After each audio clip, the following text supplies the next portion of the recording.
اعوذ باللہ من الشیطان اللعین الرجیم بسم اللہ الرحمن الرحیم الحمد للہ رب العالمین والصلاة والسلام والتحیۃ والاکرام علی سیدنا و نبینا و شفیع ذنوبنا و طبیب نفوسنا رحمت للعالمین ابی القاسم مصطفیٰ محمد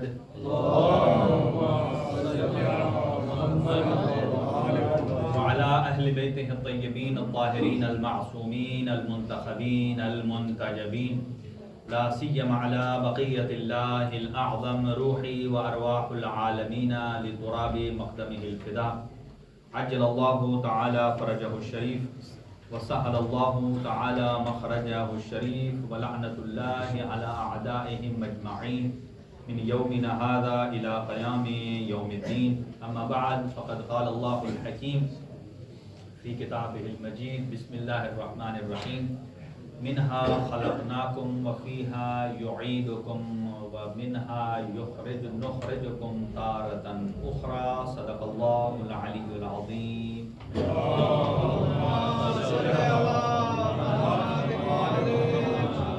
چند دعائیہ کلمات سے آغاز گفتگو ہے. اللہ تعالیٰ کی ذات تمام حاضرین کے حوائج شرعیہ پورے فرمائے اور اس لیلۃ القدر کی سعادتیں ہمیں نصیب فرمائے. اس ماہ مبارک کے فیوز و برکات میں سے ہمیں زیادہ سے زیادہ حصہ عنایت فرمائے. جتنے مومنین مریض ہیں ان کو شفاء کلی عطا فرمائے. خاص طور سے جناب برادر اعظم صاحب کی ہمشیرہ اور سید شبیر حسین کاظمی صاحب اور برادر ایاز علی صاحب اور برادر محمد مہدی صاحب ان تمام کو شفاء کلی نصیب فرمائے. مرحومین کی مغفرت فرمائے. جناب اعظم نقوی صاحب کی والدہ کے درجات بلند فرمائے اور اسی طرح سید دلاور حسین مرحوم کے درجات بلند فرمائے. اور جملہ جتنے بھی مومنین نے درخواست دعا کی ہے اور خاص طور سے آج کا افطار کا اہتمام ہمارے محترم مکرم جناب سید علی مظہر صاحب کی طرف سے تھا. اللہ رب العالمین ان کے دسترخوان میں برکت عنایت فرمائے اور ان کے مال و رزق میں وسعت عنایت فرمائے اور ان کی جتنی بھی دلی دینی شرعی حوائج ہیں ان کو پورا فرمائے اور ان کے گھر پر اپنی رحمتیں اور برکتیں نازل فرمائے. ان کے بچوں کی زندگیاں دراز فرمائے اور ان کو خود طول عمر نصیب فرمائے اور رب العالمین ان کے گھر پر اپنی رحمتیں اور برکتیں نازل فرمائے. خواجہ امیر حسن صفدر حسین بنت زہرا طیبہ بیگم عابدہ خاتون خواجہ عزیز حسن ذکی ہاشم خواجہ نذیر حسن اور خواجہ محمود علی حیدر ان تمام مرحومین کے درجات بلند فرمائے. اور ایک دعائے صحت ہے عبد المجید صاحب جو برادر اطہر علی بلخی صاحب کے عزیز ہیں. اللہ ان کو شفاء کلی نصیب فرمائے. اور اس کے علاوہ جتنے مومنین نے درخواست دعا کی ہے اللہ ان سب کی دعاؤں کو پورا فرمائے. اور امام زمان اجل اللہ تعالیٰ فرجہ الشریف کے ظہور میں تعجیل فرمائے.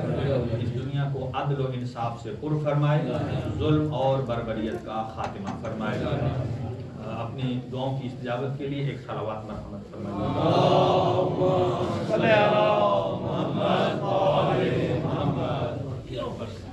ایک ذرا بیداری والی صلوات باواز بلند.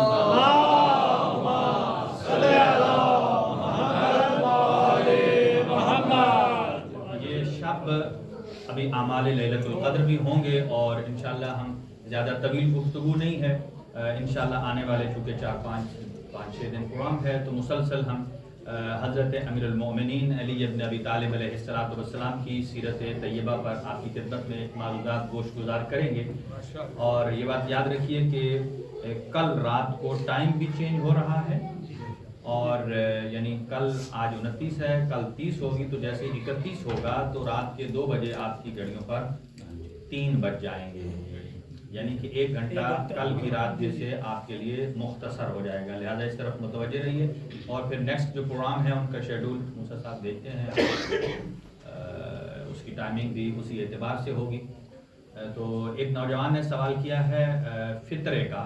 تو فطرہ اس سال 9 یورو ہے اور پر پرسن کے جو گھر میں موجود ہیں گھر کا سربراہ ہے اس کے اوپر بھلے 1 دن پہلے ہی کوئی بچہ پیدا ہوتا ہے اس کا بھی واجب ہے اور 9 یورو پر پرسن. لیکن یہ بات یاد رکھیے لوگ سوال کرتے ہیں کہ ہم کسی کو وہ فلاں میں دے سکتے ہیں کسی جگہ فلاں کسی جگہ دے سکتے ہیں فلاں کسی مستحق کو. اس میں یاد رکھیے کہ یہ فطرہ زکوٰۃ فطرہ واجب ہے اور آپ کے اور ہمارے اعمال کی قبولیت کا، روزوں کی قبولیت کا دار و مدار اسی صدقے پر ہے۔ واجب صدقہ ہے اور اس کی خاص طور سے شرط لگائی گئی ہے کہ یہ شیعہ اثنا عشری کو دینا ہے۔ باقی جتنے بھی ہیں آپ دیگر احباب کو دے سکتے ہیں، باقی اور مد میں سے، لیکن یہ واجب صدقہ اس کی شرط ہے کہ یہ اثنا عشری ہونا چاہیے، اور وہ بھی وہ ہونا چاہیے کہ جو علل اعلان گناہ اور فسق و فجور نہ کرتا ہو۔ اور آپ کو معلوم ہے کہ اسے میں نے یہ دیا اور یہ گناہ پر خرچ کرے گا تو قطعاً کسی صورت میں اسے نہیں دے سکتے، اس لیے کہ یہ تعاونوا علی البر نہیں ہے، یہ تعاونوا علی الاسم ہے۔ قرآن فرماتا ہے نیکی کے کاموں میں کسی کی مدد کی جائے، لیکن برائی کے کاموں میں کسی کی مدد اگر کی جائے گی تو یہ نہ اللہ تعالیٰ کی ذات قبول کرتی ہے اور نہ ہمارے عہدہ برا ہوتے ہیں، وہ بہرحال ہمیں پھر سے ادا کرنا ہوگا۔ تو فطرہ 9 ہے، اور جو افراد ایج کی وجہ سے یا مرض کی وجہ سے روزہ نہیں رکھ پاتے ہیں، اور جو روزہ نہیں رکھے ہیں، پہلے تو یہ ہے کہ نیکسٹ آنے والے رمضان المبارک سے پہلے اللہ ان کو صحت دے تو وہ اس کی قضا کریں۔ جب وہ یہ بھی نہیں ہو سکتا، ان کی صحت طولانی خراب ہے یا بہت زیادہ ایجڈ ہیں، تو وہ ہر روزے کے بدلے 3 یورو، ایک مد طعام 3 یورو دے، جو کسی فقیر اور مسکین کو دیا جاتا ہے۔ اور جس کا اگر روزہ ٹوٹ گیا ہے یا توڑا ہے تو وہ کفارہ کہلاتا ہے۔ اس میں 2 آپشن ہیں، یا 60 دن کے مسلسل روزے رکھے جائیں، ہاں جی، اور اگر یہ آنکھوں کے سامنے ہو تو پھر وہ ایک بھی نہیں ٹوٹتا، اس لیے کہ جس سے ایک نہیں پورا ہو رہا تو 60 کو دیکھ کر جو توڑنے لگے نا، اسے اس کے سامنے ایک پلے کارڈ پر لکھ دیں 60 دن، اور ان میں سے بھی 31 دن 31 دن جو ہیں وہ کنٹینیوس رکھنے، اور ان میں سے بھی ایک بغیر عذر کے ناغہ ہو گیا تو پھر 0 سے۔ اور دوسرا آپشن یہ ہے اس میں کہ 60 مساکین کو کھانا کھلایا جائے، یعنی ایک کھاتا ہے 3 یورو میں، یہ گندم کا ریٹ لگایا جاتا ہے کہ اسے دیا جائے، پیسے میں اگر دیتے ہیں، کھانا کھلانا ہو کسی کو تو یہاں کسی کو آپ کھلائیں 1 ٹائم تو کتنے کا سینڈوچ آتا ہے؟ 7 کا۔ تو اندازہ لگائیں، شریعت نے رکھا ہے ایک مد طعام کہ وہ اسے 3 یورو دے دیں۔ کئی لوگ کہتے ہیں یہ زیادہ نہیں ہے، تو بھائی آپ 3 نہ دیں، آپ اسے 1 ٹائم کا سینڈوچ کھلائیں، پھر آپ کی طبیعت، ہاں پھر طبیعت ٹھیک ہو جائے گی۔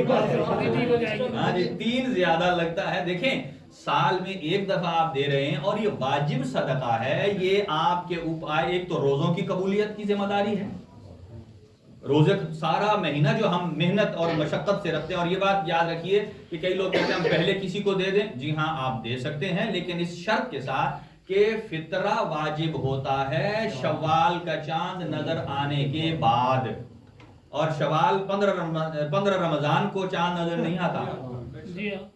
کسی آدمی نے بھیج کر تو مجھ سے پوچھا، میں نے کہا آپ ایسا کریں، آپ نے نیت کیا کی ہے؟ اور البتہ وہ بچ گئے۔ انہوں نے کہا میں نے تو ویسے کسی کی اعانت کی ہے تو نیت میں یہ تھا۔ تو اس میں یہ ہے کہ اگر آپ کسی کو پہلے دیتے ہیں، فقیر کو، مسکین کو، تو آپ نیت کریں کہ میں نے بعنوان قرض دیا ہے، اور جیسے ہی پھر فطرہ واجب ہو تو آپ یہ نیت کر سکتے ہیں کہ جو میں نے اسے قرض دیا تھا وہ رقم میں اب فطرے میں تبدیل کرتا ہوں، اور اسے اب واپس نہیں، اور اسے بتانا بھی ضروری نہیں ہے۔ کئی لوگ ہوتے ہیں نا پورا گن کے بتاتے ہیں، میں ابھی جو آپ کو دے رہا ہوں یہ فطرے کیا، میں ابھی قرض کر کے دے رہا ہوں۔ دیکھیں اسی لیے رب العالمین، حدیث قدسی کے جملے ہیں، اور معصوم نے بھی ارشاد فرمایا 8ویں امام نے کہ اگر انسان کسی کو عطا کرنے میں، دینے میں زیادہ تحقیق نہیں کرتا، زیادہ ریسرچ نہیں کرتا کہ وہ صحیح ہے غلط ہے، ہاں البتہ اس نے طلب کیا ہے یا یہ جانتا ہے تو اسے دے دیتا ہے، جب یہ کسی کو دینے میں تحقیق نہیں کرتا تو رب العالمین فرماتا ہے کہ جب میں اسے دوں گا، جب یہ مجھ سے طلب کرے گا تو میں بھی اس سے تحقیق نہیں کروں گا۔ لیکن اگر یہ اسی لیے فرمایا ہے کہ جو دوسروں کے چھوٹوں پر رحم نہیں کرتا اس کے بڑوں پر رحم نہیں کیا جاتا۔ اور رب العالمین بھی جب عطا کرتا ہے تو ابھی آپ نے دعائے مبارکہ افتتاح میں پڑھا، تو یہ جو آج کی رات ہے یہ لیلۃ القدر کی راتوں میں سے ایک رات ہے، 19، 21، 23، اور اس کے ساتھ ساتھ امیر المومنین علی ابن ابی طالب علیہ السلام کی شب ضربت اور شہادت، اس نے اس عبادت کی عبادت میں اور رقت میں اضافہ کر دیا ہے. اس لیے کہ اگر قلب میں محبت امیر المومنین ہو اور زبان پر دعا اور حاجت ہو تو یہ ہو نہیں سکتا کہ رحمان اسے واپس لوٹائے. اور اس رات میں ابھی ہم نے افطار کر لیا، صبح سحری تک کئی فرشتے 4 آوازیں لگاتے ہیں صبح تک. اب یہ کس کو سنائی دیتی ہے؟ دیکھیں ہم موبائل سائلنٹ پہ کرتے ہیں نا، لیکن وائبریشن آن ہوتی ہے، وہ ہر ایک کو نہیں سنائی دیتی، وہ جس کے ساتھ ٹچ کر رہی ہوگی. یہ ویوز ہیں. ایسے ہی وہ ملائکہ افطار سے لے کر سحری تک 4 قسم کی آوازیں دیتے ہیں. اب ان آوازوں کو محسوس کون کرتا ہے؟ ویوز کو کس کے ہاں وائبریٹ ہوتی ہیں اور وہ اللہ سے کنیکشن جوڑتا ہے. فرمایا کہ یہ وہ روزے دار ہے کہ جس نے صرف زبان کا روزہ نہیں رکھا بلکہ پورے وجود کا روزہ رکھا. وہ 4 آوازیں کیا ہیں؟ آواز آتی ہے اللہ رب العالمین کی طرف سے، وہ فرشتے کہتے ہیں حل من تائب، کوئی ہے اللہ سے توبہ کرنے والا؟ ساری رات آواز حل من تائب، ہے کوئی توبہ کرنے والا؟ دوسری آواز حل من سائل، اللہ فرماتا ہے کوئی مجھ سے مانگنے والا؟ اور یہ رات کتنی بھاری ہے، اس کا ایک ایک لمحہ اتنا قیمتی ہے، ایک ایک منٹ اور ایک ایک سیکنڈ کئی سالوں سے افضل ہے.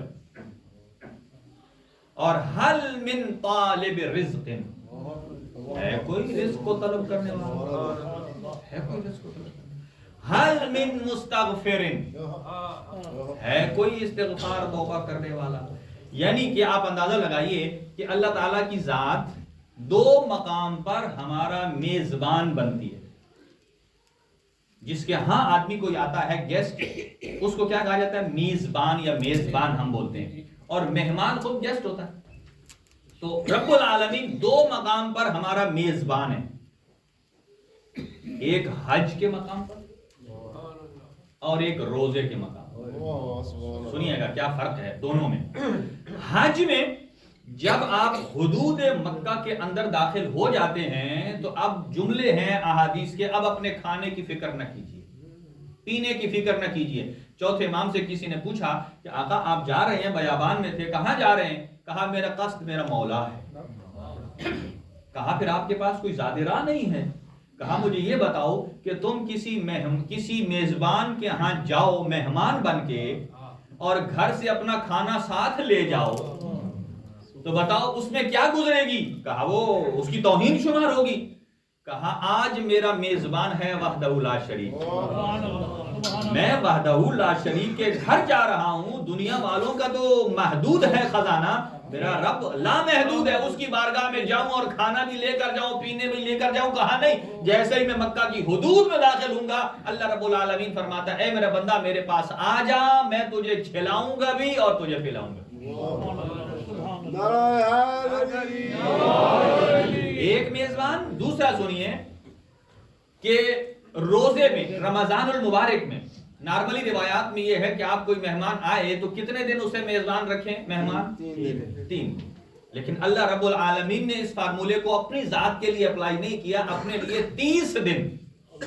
اللہ نے، یہ وہ مہینہ ہے کہ اللہ نے قرآن مجید میں مہینوں کی تعداد بیان کی ہے. کتنے ہیں؟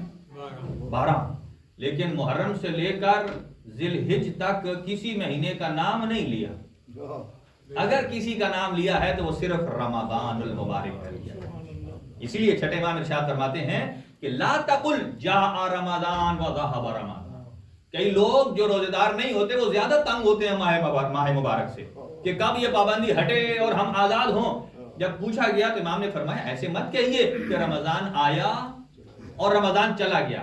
فرمایا تقل، یوں کہیے کہ جاء شہر رمضان وذهب شہر رمضان، کہ رمضان المبارک کا مہینہ آیا، رمضان المبارک کا مہینہ گیا، احترام سے کیوں کہو؟ اس لیے کہ انہو من اسم اللہ عز وجل، کہ رمضان اللہ تعالیٰ کے ناموں میں سے ایک نام ہے، اور عربی میں کہتے ہیں رمض یرمزو۔ ابھی تو ماچس آ گئی ہے یا نیا جدید ٹیکنالوجی ہے، پہلے لوگ آگ جلاتے تھے یا دو پتھروں کو آپس میں رگڑتے تھے یا لوہے کو رگڑتے تھے، دو پتھروں کو رگڑنے سے جو چنگاری نکلتی تھی اس سے آگ جلاتے تھے۔ رمض یرمزو کا مطلب ہوتا ہے کہ آپس میں رگڑ کر چنگاری نکالنا۔ کہا جب انسان روزہ رکھتا ہے اور ماہ رمضان میں انسان اپنے اور خواہشات نفس کی اتنی مخالفت کرتا ہے کہ رگڑ رگڑ کر اس سے چنگاری پیدا ہوتی ہے، اور جس چنگاری سے نفس بھی مرتا ہے اور شیطان بھی مرتا ہے، شیطان بھی مرتا ہے۔ تو پہلے موقع پر اللہ میزبان ہے حج پر، اللہ تعالیٰ آپ سب کو لے جائے۔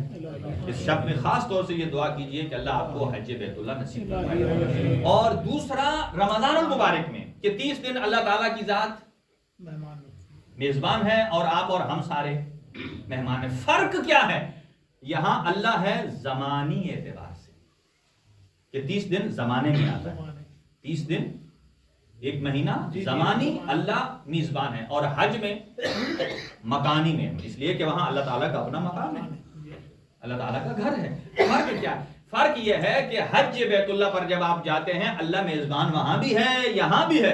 فرق یہ ہے کہ جب حج پر جاتے ہیں تو آپ مخاطب ہو کر کہتے ہیں اے میرے اللہ لبیک یا اللہ، اے اللہ میں تیری بارگاہ میں حاضر ہو گیا ہوں، مجھے یہ چاہیے، مجھے یہ چاہیے، میرے گناہ معاف کر دیجئے۔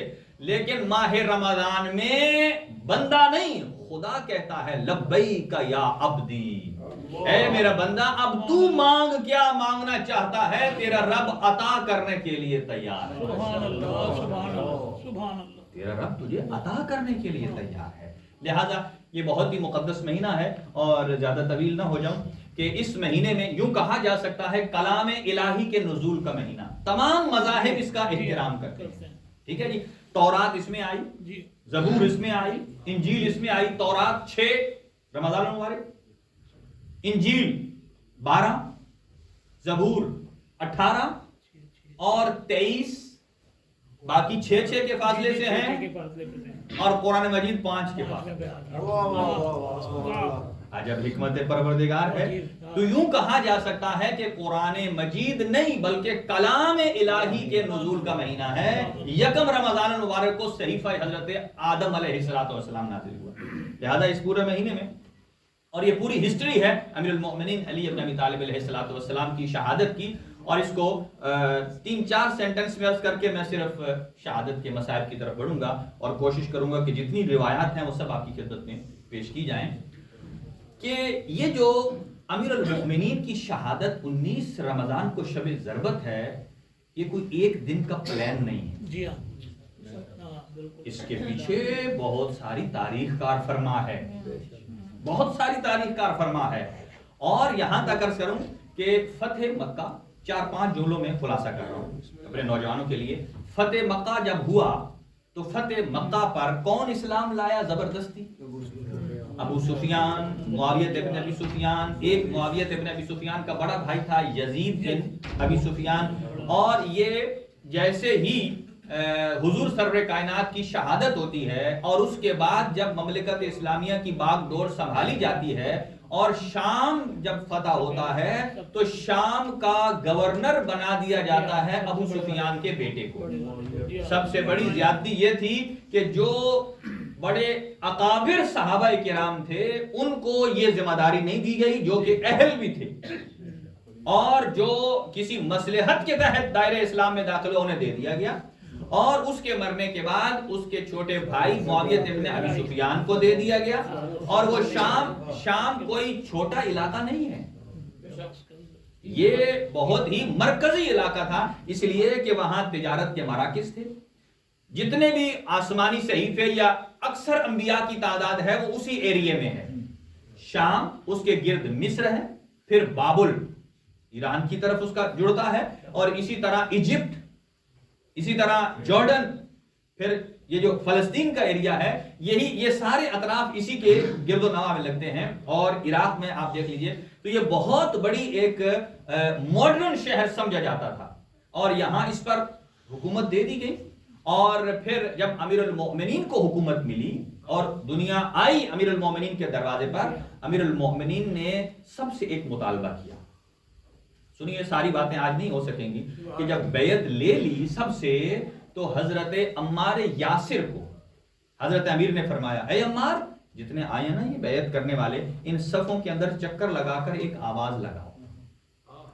یہ باتیں کم پڑی جاتی ہیں چونکہ میں ہسٹری بیان کر رہا ہوں اور بتانا چاہتا ہوں کہ امیر المومنین کی حکومت میں اور باقی حکومتوں میں کیا فرق ہے۔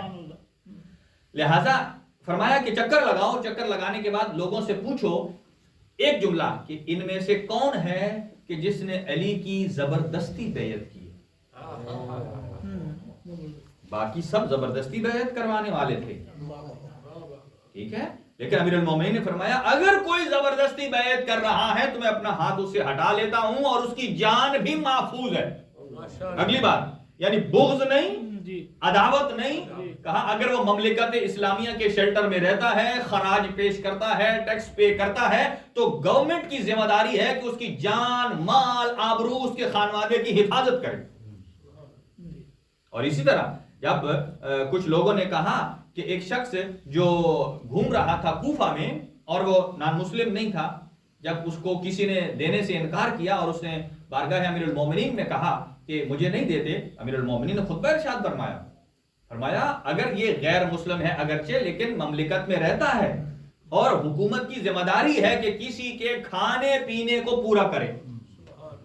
کہا یہ تمام لوگوں کی ذمہ داری ہے کہ اس کو دیا جائے، یعنی یہ منفرد۔ اور پھر جب آواز لگا دی اور پھر فرمایا کہ اے عمار، جتنے افراد جنہوں نے بیعت کی ہے نا ان سب کو 3 درہم دے دو۔ ابھی بیت المال امیر المومنین کے دستے میں نہیں آیا، ہاتھ میں نہیں آیا، چابیاں کسی اور کے پاس ہیں، پتہ نہیں ہے کہ بیت المال میں رقم کتنی ہے۔ اگر آپ ڈیمانڈ زیادہ کر دیں اور پیسے نہ ہوں تو کس کی توہین ہے؟ اس کو کہتے ہیں علم لدنی کا مالک۔ کہا سب کو دے دیجئے 3 امیر المومنین نے فرمایا۔ اور عمار کہتے ہیں کہ ہم نے جب بیت المال کو کھولا اور اس میں سے درہم نکالے تو سارے 3 لاکھ نکلے، اور امیر المومنین نے فرمایا تھا کہ میرا 3 درہم الگ کر دو، باقی سب کو 3 دے دو۔ کہا جب ہم نے کیلکولیشن کیا ہے تو پورا 1 لاکھ آدمی تھا اور 3 لاکھ درہم تھا۔ یہ کیسے معلوم؟ حالانکہ امیر المومنین گئے نہیں چیک کرنے وہاں کتنے ہیں، یہ نہیں کہا کہ پہلے چیک کرو کتنے ہیں پھر اس حساب سے دو، نہیں۔ بہرحال خلاصہ نزدیک آؤں، باقی ڈیٹیل کل عرض کروں گا کہ امیر المؤمنین برسر جب اقتدار آئے تو آپ کو جنگوں میں الجھایا گیا۔ جنگ صفین ہوئی، جنگ جمل ہوئی پہلے، پھر جنگ نہروان ہوئی، ان کی ڈیٹیل الگ ہے، کس وجہ سے ہوئی ہے، کیوں ہوئی ہے۔ اور اس کے بعد پھر جو خوارج تھے جو جنگ صفین میں الگ ہو گئے تھے، جب قرآن کو نیزے پر بلند کیا گیا اور کہا کہ حکم معین کیا جائے کہ جو فیصلہ کرے، تو بہت سارے افراد کہتے تھے امیر المومنین کو کہ ٹھیک ہے وہ تو سچ پر ہے، قرآن کی بات مان لینا چاہیے۔ امیر المومنین نے فرمایا وہ قرآن صامت ہے، میں قرآن ناطق ہوں، اس کی تعویل میرے پاس ہے، اس کی تفسیر میرے پاس ہے۔ بہرحال وہ لوگ مخالف ہوئے۔ انہی خوارج میں سے 3 افراد نے، 3 سے زائد، بلکہ مکہ میں ایک پلان تیار کیا۔ اور پلان کیا تھا ان کا یہ تھا کہ ہمارے چونکہ خوارج کے بہت سارے بندے مارے گئے ہیں اور اس سارے خون خرابے کے ذمہ دار 3 آدمی ہیں، ایک معاویہ ابن ابی سفیان، ایک عمرو ابن عاص اور ایک علی ابن ابی طالب۔ کہا ان تینوں کو اگر راستے سے ہٹا دیا جائے تو ہمیں امن اور سکون مل سکتا ہے۔ لہذا وہاں 3 لوگوں نے قسمیں کھائیں، تینوں راستوں پر جائیں گے، اور کہا ایک ہی وقت کا انتخاب ہو، کسی کو ایسا نہیں پہلے کسی کو بعد میں، نہیں، ہر وقت، تاکہ کسی کو کسی کی خبر نہ لگے، پتہ نہ چلے۔ ایک ہے برق بن عبداللہ جس کی ذمہ داری تھی کہ معاویہ ابن ابی سفیان کو جا کر مارے گا۔ دوسرا تھا عمرو ابن بکر، اس نے مصر جانا تھا اور وہاں عمرو ابن عاص کو مارنا تھا، اور عبد الرحمن ابن ملجم ہے کہ جس نے کوفہ آنا تھا امیر المومنین کے. اب یہاں بہت بڑی سٹوری ہے کہ مصر میں امیر المومنین نے محمد ابن ابی بکر کو حکومت دی ہے، اس کے بعد پھر حضرت مالک اشتر کو بھیجا، راستے میں انہیں زہر دے کر شہید کر دیا گیا. یہ انشاءاللہ اگر وقت مجھے ملتا ہے تو میں ڈیٹیل سے عرض کروں گا آپ کی خدمت میں. تو 3 افراد کو یہ ذمہ داریاں سونپی گئی، ایک مصر جائے، ایک کوفہ جائے، ایک شام جائے. تو جو شام پہنچا برق بن عبداللہ، اور اس نے بھی پلاننگ یہی تھی کہ نماز میں کھڑے ہو جائیں گے اس کے پیچھے، وہ بھی تلوار لے کر گیا. لیکن جب اس نے ضرب چلائی تو وہ ضرب کاری لگی نہیں، کمر پر لگی، لیکن وہ اتنا اس کا زخم گہرا نہیں تھا. علاج ہوا، ٹھیک ہو گیا، اسے قید میں رکھا. اور یہاں تک کہ معاویہ ابن ابی سفیان نے اس کو بڑے انعامات دیے جو ان کے قتل کے لیے آیا. اس نے اور بہت ساری ڈیٹیل بتائی ہے، اس راز کو تو اسی نے بتایا کہ پھر ایک شخص کو امیر المومنین کے بعد بھیجا. اور جو مصر میں گیا تھا اس نے چونکہ عمرو ابن عاص کسی مرض کی وجہ سے نہیں آ سکا، اپنی جگہ ایک شخص کو بھیجا خارجہ، وہ نماز پڑھا رہا تھا. اس نے وہاں ضرب لگائی اور وہ مر گیا، اور عمرو ابن عاص تو بچ گیا، لہذا اس کو پکڑ کر اس کے بدلے میں قصاص لیا گیا. اب رہ گیا عبد الرحمن ابن ملجم. زیادہ ڈیٹیل نہیں ہے. یہ شعبان المعظم کے مہینے میں کوفہ آ گیا تھا پوری ریکی کرنے کے لیے، پورا پلان جو اس کو بتایا گیا تھا، اور وہاں رہنے لگا. اور کسی کو اس نے بھنک بھی نہ پڑنے دی میں کس مقصد کے لیے آ رہا ہوں. اور وہاں آیا، کچھ عرصہ رہنے لگا، اور وہاں اس کی نگاہ پڑتی ہے بنی کندہ ایک علاقہ ہے وہاں، اور اس کی نگاہ پڑتی ہے قطام پر.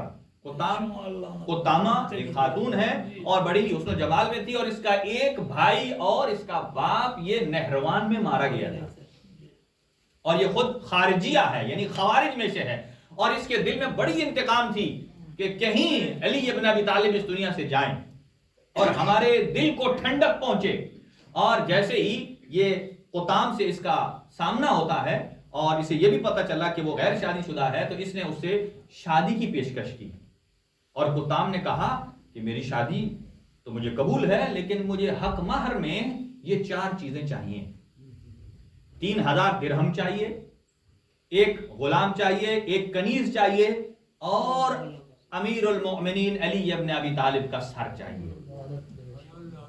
یہ وہی سلسلہ ہے نبی معظم نے شعبان کے مہینے میں فرمایا تھا، جو خطبہ شعبانیہ ہے اس میں امیر المؤمنین کو فرمایا تھا، اے علی آنے والا مہینہ وہ ہے کہ جس مہینے میں اوائل میں اگر کوئی اولین میں شقی تھا وہ تھا کہ حضرت صالح کی ناقہ کے جس نے قدم کاٹے، اور آخرین میں سے شقی وہ ہوگا کہ جو آپ کے سر پہ ضرب لگائے گا. نبی معظم نے خطبہ شعبانیہ میں پیشن گوئی کی، فرمائی امیر المومنین کو. اور آپ اندازہ لگائیے کتنا کل ایمان علی ہے، پتہ بھی ہے عبادت کیا ہے، خوف خدا کیا ہے، اور راز و نیاز کیا ہے، اور گھر والوں کے ساتھ تعلقات کیسے ہیں. اور وہ جب اس کو بتایا، اس نے کہا کہ پھر اس نے راز کھولا کہ میں تو آیا ہی اسی مقصد کے لیے ہوں. اس نے کہا پھر ہمت کرو، میں تمہیں اپنی خاندان کے 3 افراد دیتی ہوں. اس نے 3 افراد دیے. ایک کا نام بجر بتایا جاتا ہے، ایک کا نام اور ہے، اور ایک اور ہے اشعث ابن قیس. یہ اشعث ابن قیس وہ ہے کہ جس کی بیٹی تھی جودہ بنت اشعث، امام حسن مجتبی علیہ السلام کو جس نے زہر دی، یہ اس کا والد ہے اشعث ابن قیس. اس نے اپنے گھر میں رکھ کر اسے پناہ دی، اس کی مدد کی. اور یہ اشعث ایسا ہے، یہ اہل بیت کے خون میں اس کے ہاتھ رنگین ہے.